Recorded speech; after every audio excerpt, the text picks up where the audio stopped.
cough it out. Yeah. It's okay. Get it out of your system now. Hello.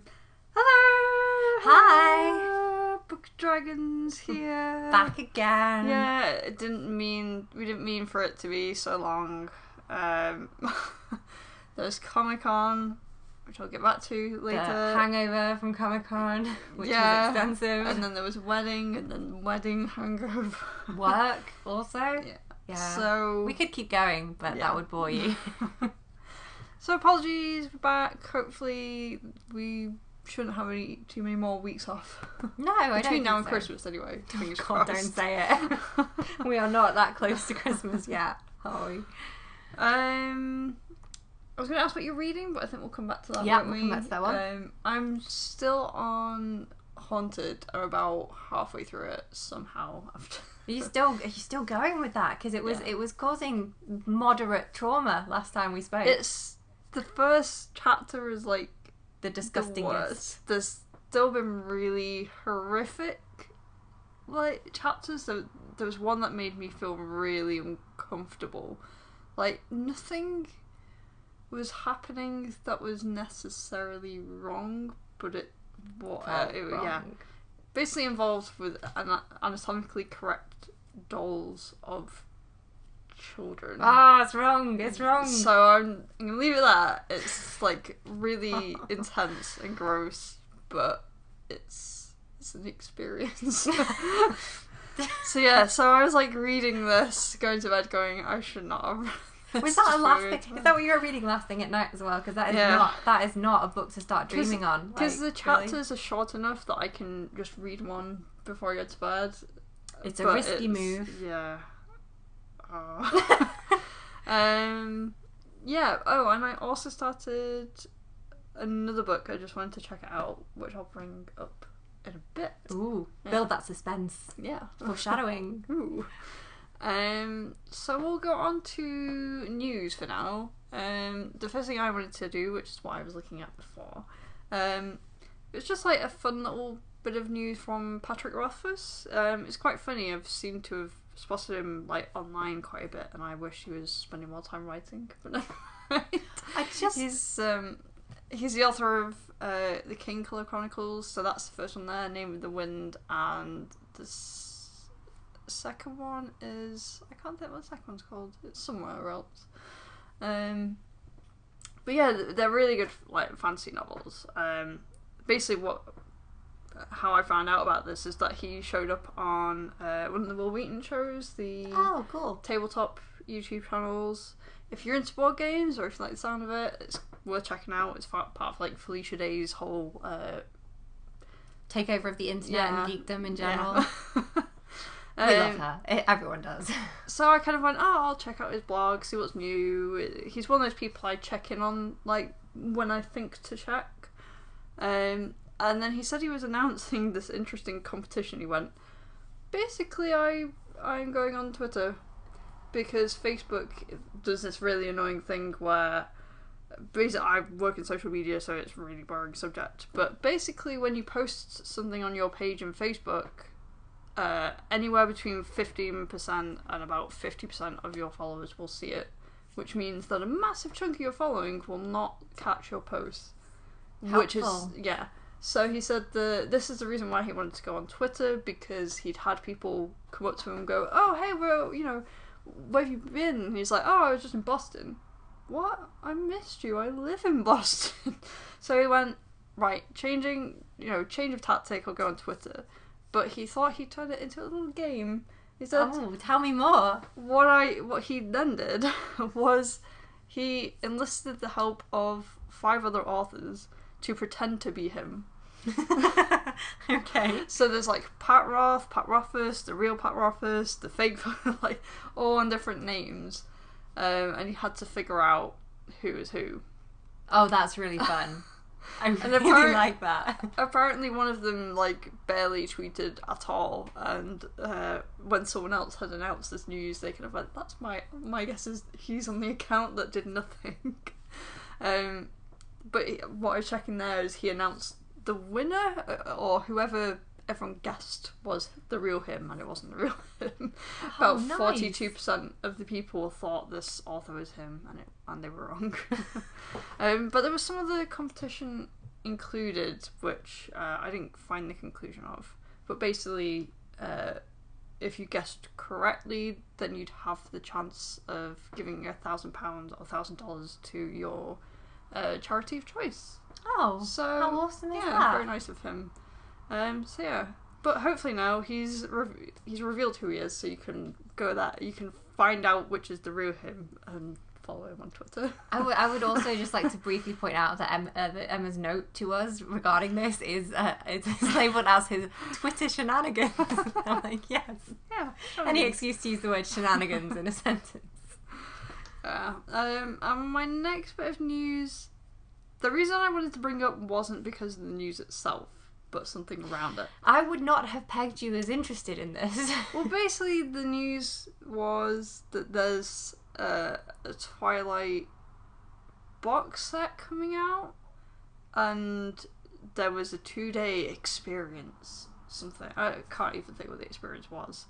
But what I found interesting was underneath, as opposed to lots of teenage girls going, "Oh my god, must get hold of this! It's amazing." It was people going, I might ask my parents for the box set. Maybe not. So that's, I think Twilight has definitely. Are we there? Yeah, I think have we passed? Run its course. Ooh. The people who were the right age at the start have now gone through that phase and come out the other end. Wow. It still has its fans. It still has people that like it, obviously. But it hasn't got that same sort of culture of Twilight. Like they had the scary fans for a while, didn't they? Like it was worrying to mention Twilight. It would just kick off in your face. Yeah. But it's obviously, like we all guessed, it's not got that lasting appeal as like something as huge as Harry Potter. Oh my gosh. How could it? I mean, look at the literary depth on display. How could it possibly not? I mean, it's practically the Lord of the Rings. And the other thing I wanted to mention is kind of a writery thing rather than a book thing. I came across it's something called the Scribbly, which hasn't come out yet. And I came across this on one of the Google Plus communities. I always recommend Google Plus communities if you're a writer, especially, or an author, because the communities on there are really well maintained. People are really good on them and actually have proper conversations. Some of the best conversations with writers I've had outside of the Nano writer forums, which we'll get to. Yeah. We are aware. But from the sound of it, this is basically they say it's a way of authors to meet with readers, and I'm always I'm a little bit skeptical, because when they say that, it tends to be about 90% authors, 10% readers, and the authors are all trying to clamour for attention. Of course. Which it might turn out to be, we don't know, we'll see, but they did say that they already had a lot of people who were interested in it as being readers. But the whole point is that you come together and there are word games that you play every day, and you do a bit of writing every day or every week, and people get to see your bits of work and become fans of yours through this kind of word playing games. And then you have an author site that links to whatever you want it to. It sounds kind of like Tumblr, but for writing. Yeah, kind of. I think they're trying to build a bit of a community. That sounds really good. They're basically holding a Kickstarter, but it's not on Kickstarter. I think it's on... Oh, it might be... It's either Kickstarter or it's Indiegogo. It's either one of those two. They're much of a muchness. Yeah. And I've actually paid $25 to be part of the beta, because I was interested to see where this was going. Yeah. So yeah, check that out. It's spelled DESCRIBLI if you want to look it up. Just thought I mentioned it. It sounded quite interesting. Yeah. No, it sounds really awesome. Yeah, so I'm definitely gonna have a look. I want to try that out when it comes out. when I get an extra 3 minutes in between work, sleep, and Remo, then yeah, it's on my list. I'm going to switch this bit around because I've been chatting now for this whole first section. So I'm going to pass it over to you and say, what have you been reading? Oh, what have I been reading? Well, seeing as this was originally planned as an earlier episode last week, so we would have hit upon Halloween. So I was in a charity shop and I discovered a book named Kate by Kate Carey, I'm going to go with, who has written an entirely unnecessary sequel to Dracula. And I was like, who knew Dracula even warranted a sequel? It seemed fairly tied up as a project. But no, apparently here's what the world was missing. So in 2010 even, God, I'm so uninformed today, she's written this sequel to Dracula. And it's interesting. I read it. Parts of it are quite awesome, and you can tell she really likes the source material, and there's like it does the fear very well, particularly at the beginning, because the very beginning are like in the trenches during one of the world wars. I didn't pay too much attention as to which, but I'm going to go with first because probably it's Dracula. It's old. And there she's actually doing that kind of terror of the soldiers not knowing if they're going to die and all this really, really well. Yeah. And then there's the rest of the book. It takes a bit of a dip. Yeah, okay. So we have got Captain Harker, who his first name is Quincy. It's not the most terrifying name. Quincy. It doesn't inspire fear and terror and dread, does it? Isn't there like a really old TV detective called Quincy? Probably. God knows. But at one point when he meets his intended victim, who's not so much intended as victim by that point, his greeting is, "Hello, old chap." And I'm like, this is why we don't have British vampires, people. Oh, I love it. I'm all for old chaps, that's fine. Yeah, but from a guy named Quincy, who's... Yeah, he needs a name change. Yeah, it's not good, is it? It's not good. So we've got... Okay, so he is obviously our resident baddie. We've got John Shaw, who is his kind of intended victim. He's got that sort of interest from the go, and you're like, oh God, what's going on here? And John is... basically rescued from the trenches. He is saved by Harker, which is interesting because he's the baddie, and you'd be like, well, what's going on with that? And we don't really find out for a while. It cuts to John in hospital, like making his recovery. And anyone who's read any like vampire books ever is probably aware of the fact that by this point you're thinking, okay, well, John's probably not going to get better, is he? If you've had a run-in with anybody of the Dracula mythology, I'm not sure recovery is the way to go on this.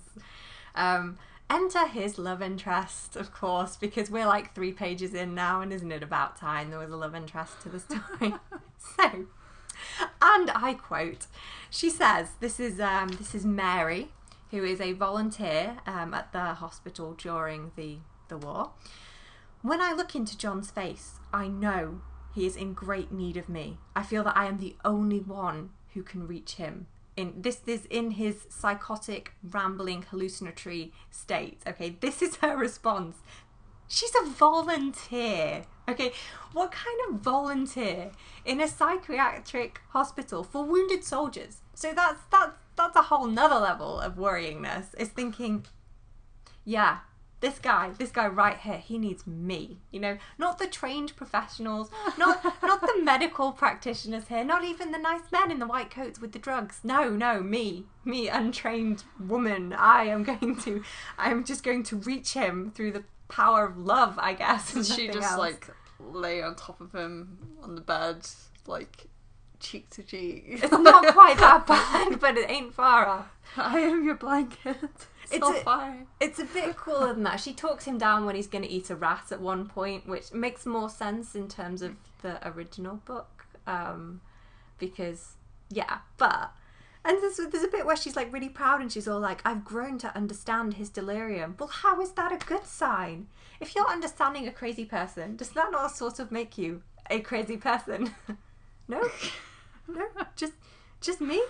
And then when the big burly medical professionals run in because they have to restrain him because he's like, you know, attacking people, she's all like, but why? I can reach him. Well, why do you think? Yeah, so I was losing faith. I was losing faith in the book at this point. I'm not going to lie. But yeah, so it almost lost me there towards the middle. But then something amazing happened because, okay, the characters started to make, admittedly, slightly unfortunate decisions, but at the same time they were quite decently rational ones. Like John's sister, having found out by this point that her brother was rescued from the war by his captain, who's the evil Quincy Harker, writes a letter to this Captain Harker because she doesn't know he's evil, and thanks him. And this is what kicks off the plot. It's somebody doing something nice. And I was like, do you know what? I can't fault her for that. You know, there's a lot of dumb heroines and there's a lot of people running blindly into danger and all that sort of thing. That's not what this is. Yeah. It was nice. It was someone doing something nice. You said that quite angrily. No, I was like, I am angry, but for reasons I will get to later. So, yeah, it all ticks along for a while. We've got Harker menacing the general populace secretly. By this point, we don't officially know that he's evil. But they also do this really clever thing where he's preying on this maid, and she starts to fainting, presumably through blood loss, because hey, he's a vampire. And then she disappears, and the explanation it's given, the reason no further thought is really given into this occurrence, is because they all assume it's because this maid got pregnant. And so basically she ran away to hide the pregnancy out of shame. And you're like, again, this is plausible. And again, I'm reading the book and I'm thinking, this is better than I've given it credit for. Here's some actual decent, like, this is good. This is a logical thing. I believe this. I do. And so it's all getting to be very reasonable. You've got John and the nurse woman Mary kind of like flirting quite happily with each other. That's going on. And then you've got Harker preying on like John's sister Lily. And you can see, you're like, okay, it's all ticking along quite nicely. And then it loses me somewhat because it starts to throw in these revelations about Quincy Harker's upbringing. Now, anyone familiar with Dracula probably will vaguely know that the hero and heroine, kind of the main ones in Dracula, are it's Jonathan Harker is the guy who starts off. I think he's a lawyer or something, and he gets called to Dracula's castle in Transylvania. It all kicks off from there. But I'm skipping out the majority of the book of Dracula here, but towards the end of it, effectively, Dracula has already killed off one woman, Lucy. She's already dead. And he's in the process of turning and killing Mina, who is by this point, I think, Mina Harker. I think her and Jonathan are married by then. And crucially, oh so crucially, the end of the book is driven by the fact that Harker and Van Helsing kill Dracula to save Mina. That is the end of Dracula, the novel. Full stop. And we all go home happy because people survived. And then the sequel comes along. And it turns out that according to this sequel, she wasn't saved. Jonathan Harker died about a year after this whole Dracula incident, and Mina was in the meantime having an affair with some other random-ass vampire who's not even Dracula, by the way. It's some randomer called Tepes. I don't even know if I'm saying that right. I was like, what?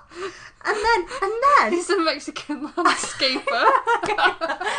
And then having had a scary Twilight baby, she named it Quincy. Let's start with that. and moves up sticks and moves with this kid to Transylvania. Transylvania! And what? And then so whatevs. At this point, I was like, do you know what? No. You do not take everything that was good, everything that was a happy ending about the first book and go, do you know what? Nah, we'll just get rid of that. So it turns out Mina's a vampire. Obviously, this Tepe's dude is like scary powerful, and there's some kind of, I don't know, I'm gonna say it was some kind of like blood right thing that they were gonna do. So our main 4 characters go to Transylvania. It all involved killing and, I assume, turning what's her name now, Lily, into a vampire. It lost me. You can tell probably I've zoned out by this point. I'm like, what am I even reading? And then it reaches a lower place because I'm reading. I'm like, okay. And they're happening upon Transylvania, as you do. And it starts to quote Dracula. And I don't mean like someone says, oh, you know, wolves, the children of the night, or that kind of thing. No. I mean actual paragraphs of Dracula have been listed. She's been told that no. You need at least 70,000 words to become a book. And she literally, like, okay, I'll put some quotes in. That's fine. I'm trying to find one so I can at least show Emma what I'm talking about here, because literally they pick up whole like paragraphs out of the book and just dump it into this text. And so like, what is the kind of central plot then of the book? It's basically this, like, it's following those 4. So it follows, you've got so Harker, evil captain guy, and John, his kind of victim on the war. They come back, they each pick up a girlfriend. And it follows them back to Transylvania, because he, like, Harker kidnapped his girlfriend, who is sister to, like, John. So they all go back. It's a road trip. We all head over to Transylvania. When they get there, Mina is waiting for them as a vampire. I've addressed this. And basically, like, everyone's...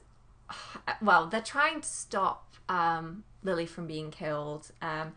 The one thing that is quite cool about this is you realise at this point that Quincy Harker does actually care for her. He's not, you know, he's a bit sad to be killing her. He comes over a little bit emo towards the end of the book. And you then, at this point, it's shocking plot twist that didn't make a massive amount of sense.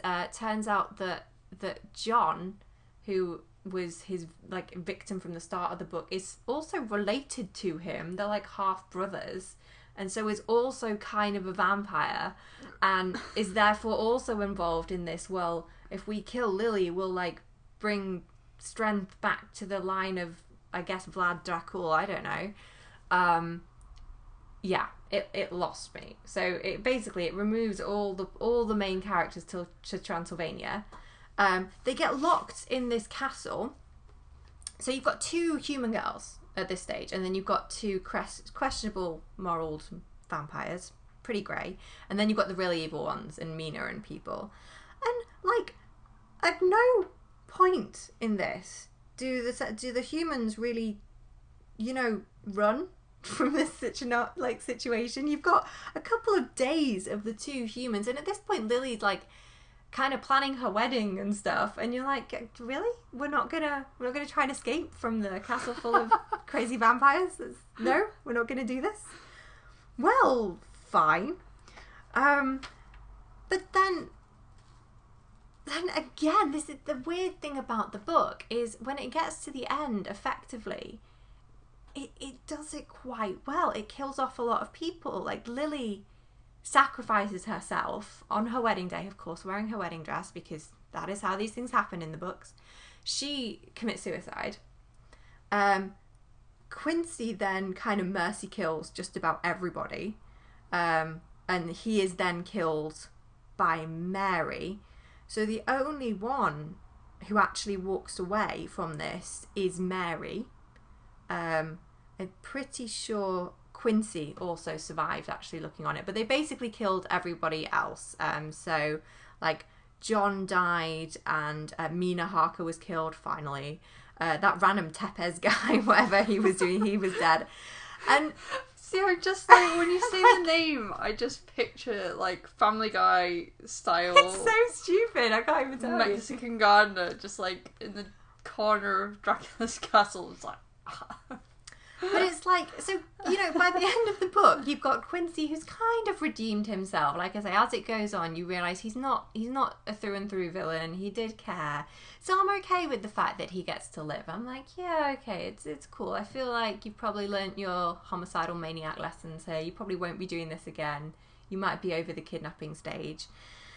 Mary, who... she survives, right? And on the way out, she rescues this kid that was going to be killed by the vampires, right? And somehow, this is her happy ending. They're like, it's okay, hun. We've killed off your love interest. We turned him into a vampire. Killed your best friend. Pretty much killed everyone in the book. But you've got a kid out of the deal.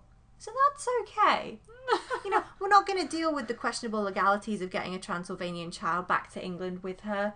No passports, no nothing on that front. But it's okay, because now you're a mother. And that is the book. Yeah.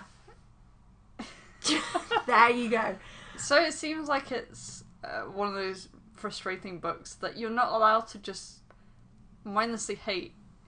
Because it does just enough well. It drags you in every so often, and you're like, God friggin' damn it, I can't even abandon it midway through. Well, this was the thing. There is just enough that is decent about this book to keep me reading it, because I do not like what she did with the original Dracula characters. I don't think that's fair or true to the characters.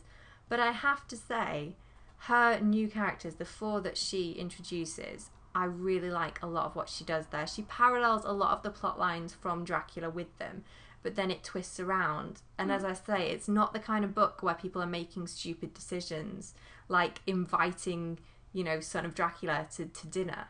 Well, it made sense because she has no reason to doubt this guy, and all she was doing was say thank you for rescuing her brother. And then by the end of it, when Lily realises that the way she can stop the vampires coming back to power is to kill herself, she then does it. And I'm like, do you know what? It is... Damn it, it is actually quite decent. Yeah. Was it necessary to give a sequel to Dracula? Probably not. But could it have been done worse? Oh, hell yeah, it could have. So yeah, I'm going to stop talking about this now because... I'm probably going to have to put some spoiler tags in the description. Oh yeah, I would. Yeah, I probably should have started with that, but whatever. You know, you got the idea. By the way, I'm going to take the opportunity now to say that I'm going to give up on the timestamps that I did. People might have noticed that the last episode was missing timestamps because that shit takes fucking ages. Oh, so like by not doing it, it saves you time. It means I can sleep. Love sleep. It means I can get these out quicker. I will still try and catch up on video versions of this, but for now, this means that I can keep putting out the podcasts. You know, this month there's a lot to do. So yeah. Which we won't get onto right now. I'm gonna go back. Ooh. I'm gonna go back. Oh yeah, we skipped stuff, didn't we? Yeah, of course we did. And right at that moment, the tablet decides to go away. I was really annoyed with my tablet. Sorry, just like random tangent. It decided to do an update and then messed up all the organising I did with my little apps and things. I was like, no.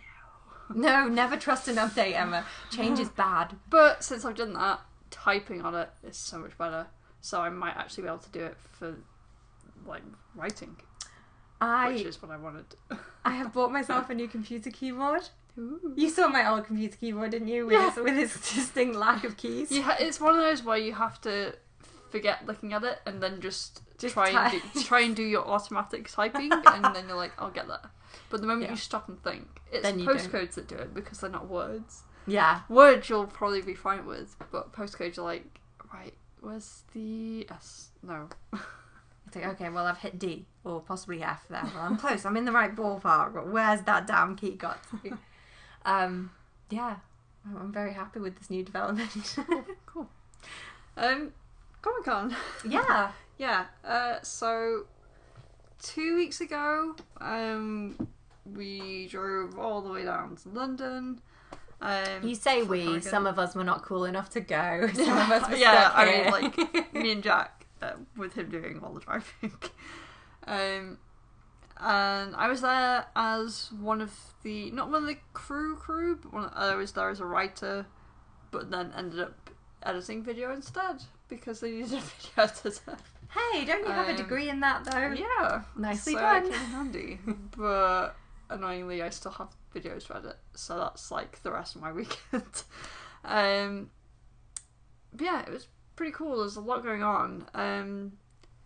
TV wise, there wasn't shows that I'm watching at the moment. I was a bit disappointed. There's Haven, Under the Dome, Lost Girl. There was an Attack on Titan panel, which was quite cool to sit in on at the end. And people were asking questions in Japanese. Like, people had clearly practiced a question in Japanese so that they could speak directly to these people. I was like, wow. That's considerate. It's dedication. I like that.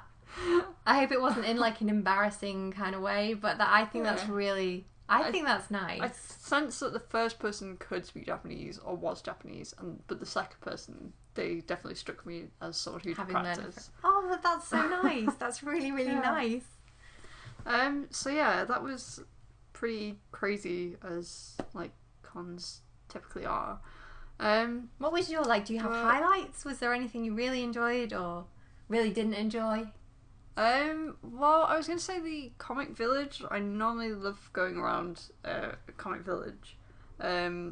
See, we went to something in Toronto that was like a comic book event. It wasn't a convention because it's free to attend, open. It was like in their public library.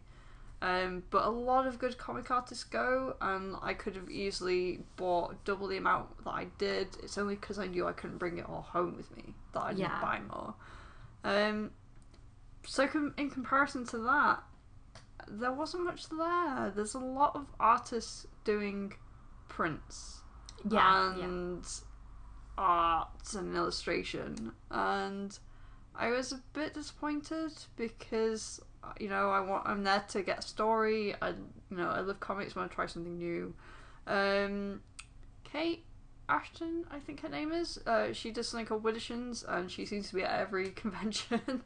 I bought her book like a couple of years back, so she was good. But at the same time, I've seen her work already, and so I was a bit sad I didn't find any new comics to try out. I could normally walk out of those things with like a bag full of new comics. So that was a little bit disappointing. There were some good artists, like strangely on the other side, doing their own thing. But what I did come across is an author who had his own stand selling his books. So he had a trilogy that he'd completed and something else he seemed halfway through. So I honed in on it. I went, fantasy books. And got like a trilogy as well, not just the one. Yeah. This is and a set. Like, this is at a point when I'd not bought anything yet. It's like, I'm not going to another convention and not buying something. I never have had that problem. So it's just like, tell me about your book. I love that that's how you walked up. Like, tell me about this. I see 3 books. Go on. They look like they go together.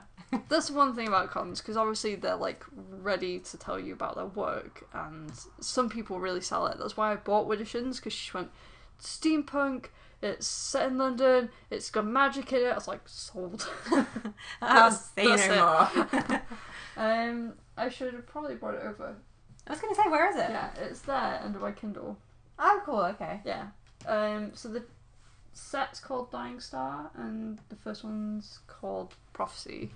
Ooh, good. I like that. I got a cool pamphlet with it, and a poster, and a button, and what like really caught my eye is he had 2 wine bottles, and I was like, oh, for obvious reasons. Well, what are these for? Tell me more. He said if you put a review for his books on Amazon, then he'll enter you into a competition to win bottles of wine. I was like, and I believe I'm right in saying that they are plot relevant. wine. It's not just random wine. Yeah, he said because in one of the books that these were for, he said the characters masquerade themselves as like wine merchants, and he went, so this is the wine. I went, wow, fancy books of wine. You've just like You're like, hello, I'll stay here all weekend. Welcome to my life. You're my new best friend. Yeah, he's a really cool guy. And I've only just started it, but it seems... Have you named him? Should I go and find... You can find I don't know the guy's name. I feel bad. I feel unprepared. It's me who's unprepared. I always forget something. And I've kind of trapped myself in here. It's fine. Oh, I like his cover. Yeah, it's really nice. And it was one of those where I just went, I'll go for it. I'll buy the trilogy because I get a nice box with it. And a bookmark. Anyone who gives away bookmarks, you're like a friend for life because I always run out. So his name is Samson Loeb. Good name. Good author name. And it's really quite unusual. I'm really not far into it, but like from the premise I've heard. So there's like a star that's dying, but it's all to do with like the vengeful gods kind of wrecked this planet to kind of get back at this emperor. But at the start of the book, the emperor's still around and he's still this high power. So it seems like it kind of takes bits from fantasy, but then also from maybe like... Sounds like mythology almost. Yeah, but then also there's other bits that kind of feel like gladiatory, but then also sci-fi as well, so... You're going to have to keep us posted on this one. Yeah, I will, because I love things that mix up genres that don't fit a type easily, so I like the unusual. So I'm going to be reading this. And other than that, there wasn't really any other bookish news from Comic-Con, but it was good. It was very tiring. It was good fun. No, it sounded amazing. Unfortunately, there was no one there that I wanted to interview, because they did say, we know you're here to edit, but if you want to interview anyone, I went, I'm good. There was no one there. But in a sense, that might be a good thing. Like, say someone you were really, really desperate to go and personally fangirl was there. Oh, you wouldn't do any work. You'd be like, oh my god, it's you. See, there's also that thing of I want to be able to ask good questions, because Robert was having to ask like really kind of regular questions because he was interviewing about subjects he wasn't sure of, so he's asking very basic, tell us what the game is like, what is it about, and they're not like the best questions, but if you're on the spot and they need an interview, then sometimes you just have to resort to those like boring questions, because you don't know enough about it. But then like Attack on Titan, someone else got to interview them separately from the panel, and they were like really happy about it because he said, oh yeah, as soon as this came out, like that character Eren, that anger, he was like, that was me as a teenager. This show appeals to me for that reason, so he was obviously very pleased to talk to them. Yeah, which is cool. But that's kind of brilliant. Sometimes like having that extra depth there is pretty awesome. Right, we'll carry on. It's the next subject is NaNoWriMo. Oh, it's November again. So, if you follow any writery, bookish types, you'll have seen NaNoWriMo. It seems, isn't just me, or has it like exploded this year? I don't know. See, I've seen more like news articles on it than I was expecting. It made it into the Times. It's like on the actual British ones, because I'm like, this is, as my understanding goes anyway, this is an American thing. I mean, that is national, not international. Novel writing month. But yeah, I'm really happy to see more people aware of it. This has been around since we were in school. I think it's been around since like the 90s, like late 90s. They first they did it as their own little group, as a challenge. And I heard about it I don't think I'd heard about it in school. I heard about it in university when I mentioned to my tutor person, when it's kind of like leaving interviews, what do you want to do once you've left? And I mentioned that I was writing this book, which reminds me that I should finish it because that means that I've been writing this book way too fucking long. And she mentioned it. She was like, "Oh yeah, you know, write a novel in a month." I was like, "Oh yeah, that's cool." And I love how everyone's immediate response is, "Yeah, that's." But we'd missed it because that would have been like springtime, and obviously it's November. So, but then that was it. I either kept missing it or kept forgetting it. And last year I was really lucky because it was when we went to Toronto. So we went into Toronto end of September, had a month of doing nothing, and then I just went, oh, I'm getting a bit bored now. And then about 3rd of November, I found out that this was going on. I was like, oh, perfect. That's the time. That's the perfect way to fill a month. Yeah, great timing. So even though I started off like a couple of days behind, it was fine. I caught up, went on to win it, which I was really happy about. And then I did Camp Nano. Have you done any of the Camp Nanos? I've not explored Camp Nano. I've just done... Well, to be fair, this is the first year I've actually signed up with the website to do it. Yeah. I've done it before, but not officially. Right. We should say what it is, actually. Yeah. So the rules are this. This is supposed to be a way of getting you to put pen to paper, get words out, write 50,000 words in a month. You don't have to pre-plan it. You don't have to have your novel all thought out for you. They will give you prompts and plot points and things every day. The idea is literally to get you writing. There's certain kind of semi sort of rules. So you're supposed to start from scratch, and you're supposed to write a fictional novel. Yeah. However, these are the rules they set. You know, they say this is the challenge. They're not constricted. But yeah, that's it though. If you say I'm writing a cookery book, they're probably going to be like, welcome, you know, come write your cookery book with us. That's fine. I mean, I love that idea. So, I mean, I was halfway through another book when I started this last year. So I've done that challenge. So this year I was like, well, I'll be a bit of a rebel. I'll use it to kind of do sections of rewriting that I was doing, which I'm not supposed to do, but that's, if you see the term rebel, it means they're breaking one of the rules, that either doing maybe short stories or something else. But there's common misconceptions around Nano. There's a lot of people who don't really get it because they go, okay, so what do you get when you win? Do you get a book deal? Do you get a prize? Nope. No. Nope. It's you get a book that you wrote. Yeah. And that is a prize. It is a personal challenge. So if you want to, like, there's people who kind of go, well, 50,000 became too easy. I double it. I now do 100,000. It's not a competition, guys. Yeah, but then there's people who go, well, I'm going to do lots of short stories. I don't do novels, but I want to be part of Nano anyway. That's fine. It's cool. It's very accepting, I find. Yeah. But loads of people always come in going, what is this about?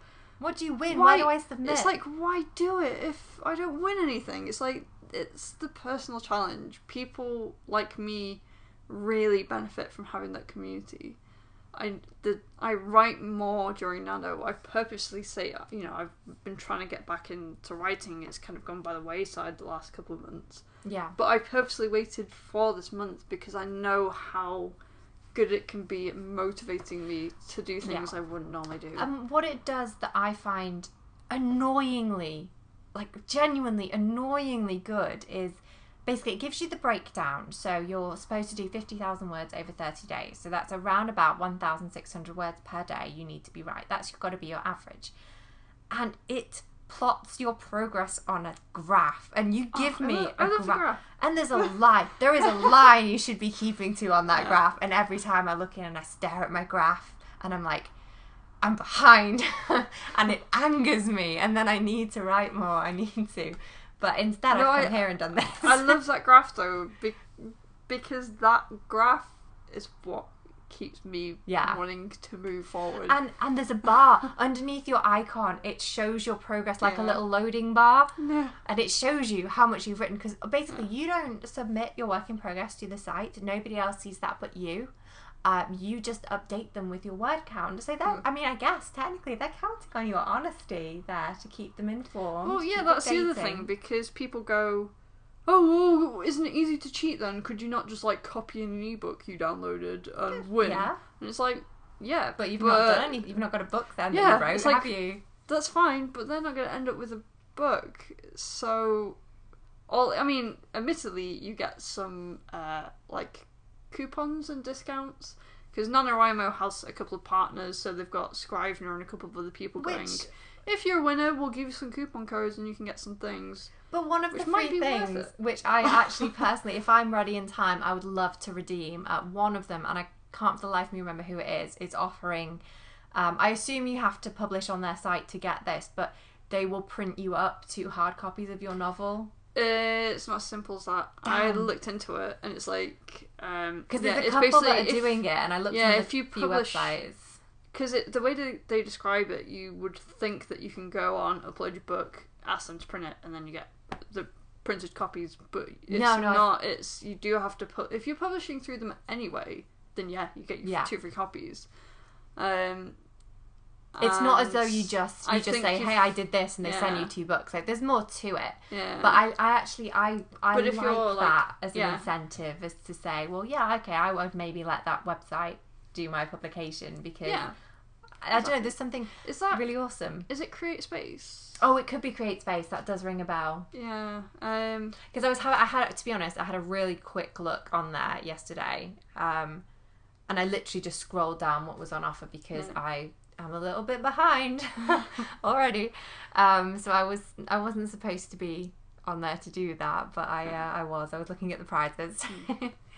Scrivener's quite a cool bit of kit, but it's one of those where I feel like you need to spend a bit of time figuring out what its potential is and what it does, but then once you do, it'll be really worth it.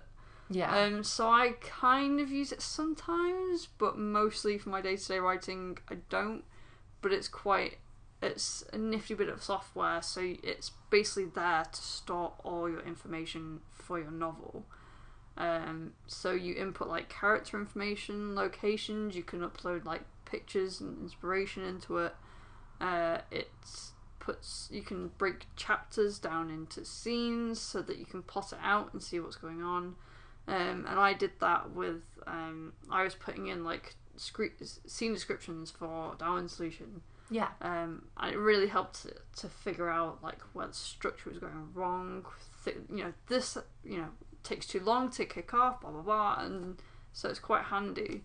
So if you win, it's money off, so it's not free. No. But you can get a free trial of it though to try it out. So it's worth looking into, and these codes last till Camp Nano basically. So I think they last till April. So you've got ages to use them if you do it. But it's nice. I mean, the thing is, it's one of those things where if you're skeptical, I would say really maybe think about giving it a go, because I think there's nothing quite as exhausting and yet rewarding as writing like that, and particularly trying to... Wow, jeez, someone's in a rush. Calm down. Does he not know he's in England? There's nothing kind of quite as awesome as that, like, the first like manuscript that I like finished kind of. It's awesome. I've still got it. Like, I've still got an untouched version, and it's horrendous. It's barely readable, but I love it to bits, you know. And so I think it's hard for other people to understand when they're not in that situation, because like I said to Jack, I went, oh god, I've got so much to do this month. And then I've got NaNoWriMo, I need to start doing that. And I said like that, and he went, you don't have to. And I went, no, I have to. Yeah. I have to / want to, because I don't want to miss this opportunity, because I put out more work during NaNoWriMo than any other time of year, and I've But written it's so nice much more. to know you're not the only one who's staring at that page on that day going, oh my God, I cannot get through the end of this chapter. Like, what even is the problem? I need to get from point A to point B, and point B is the start of the next chapter. And you know, and you're not the only one. It forces you to break through walls that you would sometimes put up with for months at a time. Yeah. So you hit a block and you go, I have no idea what needs to happen next. And it happened last year. About midway through, I just went, what is happening? What? And then it was like right in the end of the night, I just went, well, something's got to. This happens. And then I just wrote notes till like 3 a.m. Like, Jack had even got in another room to like keep quiet so I could go to bed, and I was just writing, going, and then this can happen, and then that was it. Once I'd done the plan, then it freed me up. Whereas if you'd done it any other time of the year, I might have left that for a month, and then come back 3 months, and then gone, I'll come back when I figure it out. But it's that need to write words every day that forces you onwards, and then you realise like what you're capable of. It's kind of it has its masochistic days, but then it has these days where you look up and you've already beaten your word count for the day. You're already there, and you're like, do you know what? This is what it must feel like to be a real writer. You know, this is what they get to do for their day job. Plus, you find these like gems of moments because you'll start out your day going, right, I'll do my word count, and then about like 500 words in or something, you're like, oh, I love this scene. Yeah. This is going really well. Oh, this is amazing. Oh, like, this is coming out way better than I thought it would. And like, I did this thing where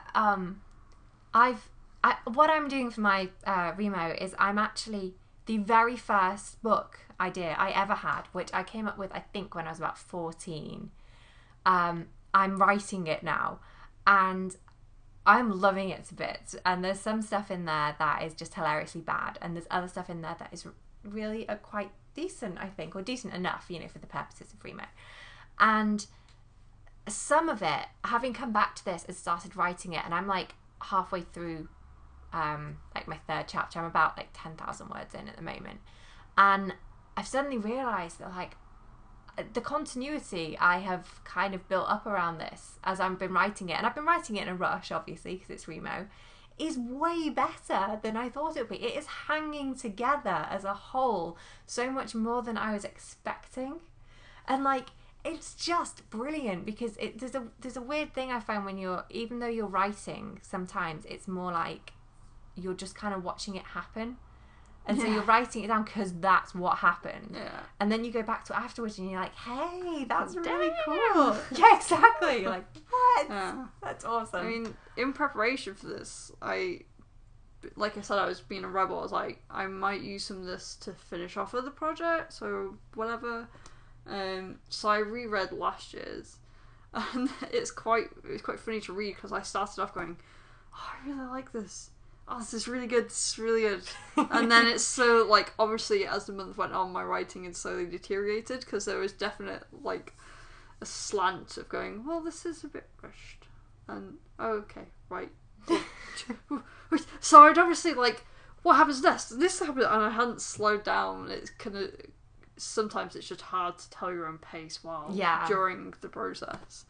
But then like relatively near the end of this 50,000 words, there was like this big revelation, and I was like, oh, that's fucking clever. I forgot I did that. I love that when you're like, oh my god, past me is awesome. Yeah. So good. But you've said what you're writing. You're doing them. Yes, I'm doing them. I've renamed it. It's called Fire now. Fire. Yeah, Fire. I know. Fire. What I'm sorry, everyone. What I've basically done is to amuse myself. Although it is an idea I had a long time ago, I have started from scratch on this. The thing I've really kept is the names that my 14-year-old self came up with for this, and they are awesome. I can't even tell you. Yeah, so I've got some very original character names going on in there. But yeah, I'm really having a ball with it. Except that I've not done anything today, so I've got to, and then I'm working tomorrow, so Sunday's going to be a busy day for me. Yeah. Well, I started doing this Nano Solutions sequel, so because I was just like, sequel? Because I was having these. That's the only problem with me acting as like a rebel this time. Is I just sat there going, I need to write words, but I don't know where to put which them. project I'm going to be doing today, and I just went, fuck it, I'll do the second book, because I've had naturally I've had ideas flying around for ages. You know, I would like to read the second book. I've written books and then scrapped them in my head over the past couple of years. So that'll be interesting. I'm excited for this. I want to read it. I think. Yeah. I really like the first Darwin Solution, so I'd love to read it. The first section's had massive changes, massive rewrites to try and make it easier, drop characters, tighten the story. But the reason why I stopped doing the rewrites is because I was like, I think from here on it's editing rather than rewriting. So yeah, so that's maybe not the remake out. So I could do this in spare time to go back and just read it beginning to end and see what else he's doing with it. But for now, I guess I'm doing the sequel unless I feel like carrying on with my other book from last year. But that's the beauty of it. You can choose. Yeah. Did I tell you what my last year book was? Oh, I don't know. Maybe not. What is it? It was because again I'd just been punked at the start of NaNoWriMo, and I was just like, oh, what can I write? And sometimes I'll scroll through all ideas that I've started and just sort of written down, and then I was like, I can't remember how it came to me, but I was just like, I want to do something that is homage to the old monster style anime and cartoon shows. So Pokemon, Digimon, but let's do a totally different angle on it. Oh, that's awesome. So the whole premise is that, there's kids who are, the Digidestined or whatever, and so they're destined to come with their monster partners at sets. It didn't happen. And the world ended. Ooh. And so it's so you've gone post-apocalyptic. Yeah, post-apocalyptic. Ooh, okay. Monsters are in charge of everything, and it's all about what happened, what went wrong. And why it went wrong? Yeah. Ooh, I like that. That's really awesome. I mean, it even starts off with one of the monsters already dead. So there's someone who's already missing their partner. So. Oh, it's bleak. It's kind of awesome though. I like it. I really enjoy the characters in it that I made. And there's a bit of a romance which might have a tragic ending. I'm having a dilemma of about characters. It's just she's gonna die.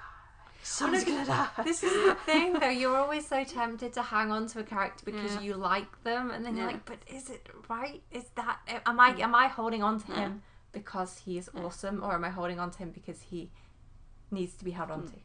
And the thing is, this is one of those rare books where I'm not planning, if I do get to finish it, I'm not planning on doing more. It's a standalone. It's visioned as a standalone, which is rare for me, but I was just like, no, once I've hit the ending, that is the story I wanted to tell. There's no more to it. I can hint that life goes on, but other than that, you wouldn't do a sequel. Yeah, not unless a really cool idea came to me, but yeah, it is. Yeah. So yeah, if you're into writing NaNoWriMo, check it out. You're a week late if you've not started already, but check it out already. Yeah. Welcome to the guilt of being behind on your world count. I think today we should have been at 13,000 or something like that. Shall I check? Yeah, check it. I was vaguely on track yesterday, and I think I'm 10,000-ish. So yeah, maybe I'm 11,000. That's not too bad. The site's changed. Hey, Emzors. Where do I go? The other thing it does, which is evil, is it tells you at your current rate at what day you will finish. That's quite amusing, because I looked at it last time and it said October, and I went, I'm gonna finish in the past. And then it's like, no, 2014. I went, oh. And then improved. And then that jumped down to April, and now that's jumped to it reckons end of January, because I'm doing on average 540 per day. Nice. Because I've missed so many days. We're supposed to be on 13,333 today, and I'm on 4,357. I want to see now what I'm your buddy, aren't I? Yeah. Me, that's me. What am I on? 11,000. 11,000. So you're not too bad. You can catch up. I can catch up. Well, the thing is, I'm not going to do any tomorrow because I'm in work. Yeah. People, they need to find out where their delivery vehicle is.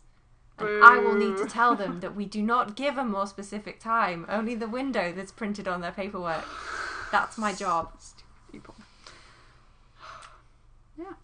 So that's Nano. I think we covered everything. I think we've done well there. Get in the forums, get talking to people. You know what? Come say hi if you're interested. You know, I could use more people to chat to on there. Like, you know, you could. Yeah. What are you, Tris? I am Tris1988, and if you've been around these podcasts for a while, you know why. And I'm Emzors. I'm sure that name is somewhere around. So it's literally just Emzors. With Z's, so I do apologise though for that horrendous icon I've got on there. I literally nicked it off Google Images in like a second. It's like an omega in red, but it's really bad and it's not centered. And I will put something better on there. I've gone with the Miss Marvel. Well, actually, why would you not? Oh, and have you got like book covers? Because it asks you to put a book cover on. Yeah, and I was like, it's like getting ahead of yourself. Calm down, Remo. Like, no. I ended up making my own for that purpose. It's so silly. Yeah. Yeah, but you're good. You actually know how to do this. I don't. Yeah. I know more about Photoshop now than I did this time last year, though. So it's a bit like. You've learned things though. That's impressive. Yeah. Learning education is the future. The future. It's the way forward. I think we've touched on everything. Yeah. And look, we made it through that whole review without me descending into a pit of like. Fanfiction. Unless we want to get onto the Darcy Loki P.S. slutfic. I've made a discovery this week. We went to see Thor: The Dark World, which is just basically a vehicle for Loki to be his awesome self. And off the back of this, I discovered the awesome pairing that is Loki and Darcy, who's like a Jane Foster's research assistant. And it has revolutionised my life. I now ship that so hard. Like that is exactly what I want to be reading right now, because there's so much snark on the page that I'm like, yeah, it's perfect. So yeah, there you go. Yeah. That's your like stinger after the credits there. If you want to get in touch with us, the email is bookofdragonspodcast@gmail.com. We're also on Twitter, but I've not been managing to keep up to date with it. To be honest, on Twitter, you're probably better off following me for now, because changing accounts is a bit of a nuisance. I've got about like 5 or 6 different Twitter accounts to keep an eye on. But you can always come find us on Nano Remo while it's going. Yeah, go for it. Because that, I think, like, given the month, we probably will be checking a lot. Yeah, Google, whatever, stalk me, I'm not bothered. We're fairly chilled about this. Yeah. Or just, hey, tune in. We'll be here. Yeah, that's Big Dragons. So awesome. We'll see. Hopefully, we'll see you next week. Yeah. Fingers crossed, guys. Nothing's going to go wrong between now and then. Oh, no, you've said it out loud. Rookie error. But I crossed my fingers. Oh, okay, that's fine. So that makes it okay. And I'll touch wood. Yeah. I never do touch wood. My mum touches her head sometimes. Which is a bit weird to show us. Yeah, touch wood and... I'm like, great. That's great things about the gene pool there, Mum. Reaches out for wood and then can't find anything. Like, oh no! Goes, no, my head will do. That's close enough. Right. Well, cool. See ya. Bye guys.